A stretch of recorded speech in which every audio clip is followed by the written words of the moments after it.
نون کے رہنما سابق اسپیکر پنجاب اسمبلی سعید احمد خان نے کہا کہ پی ٹی آئی کی حکومت عام آدمی کی زندگی میں نت نئی مشکلات لا رہی ہے۔ انٹرنیشنل سطح پر جتنی زیادہ تیزی سے حیران کن حد تک پٹرول اور ڈیزل کی قیمتوں میں کمی ہوئی ہے، اگر پاکستان میں ڈنگ کے حکمران ہوتے تو کم از کم 25 روپے فی لیٹر ضرور کم ہوتے، لیکن آئی ایم ایف کے مفادات کی نگرانی کرنے والے حکومتی اقتصادی مشیروں نے اسے بھی کمائی کا ذریعہ بنا کر ٹیکس کی شرح بڑھا کر عوام کو ملنے والے ریلیف کو بڑی مہارت سے کٹ لگا دیا۔ سابق چیئرمین یوسیز سید الطاف حسین شاہ، اجمل خان سگو، چودھری اقبال کے ہمراہ صحافیوں سے گفتگو کرتے ہوئے انہوں نے مزید کہا کہ وزیر اعظم عمران خان کے ارد گرد عوام دشمن، چوروں، انویسٹروں اور مفاد پرست عناصر کا جم گٹھا لگا ہوا ہے، جو مختلف خربوں سے روزانہ کروڑوں روپے کی دہاڑی لگانے میں مصروف ہیں۔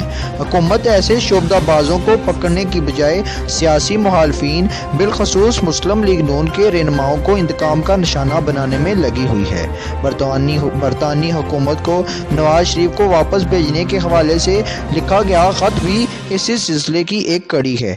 اصل میں حکمرانوں کے ہاتھ پاؤں پھول چکے ہیں، ان سے کچھ بھی ٹھیک نہیں ہو رہا، ٹال مٹول سے کبھی حالات ٹھیک نہیں ہوا کرتے۔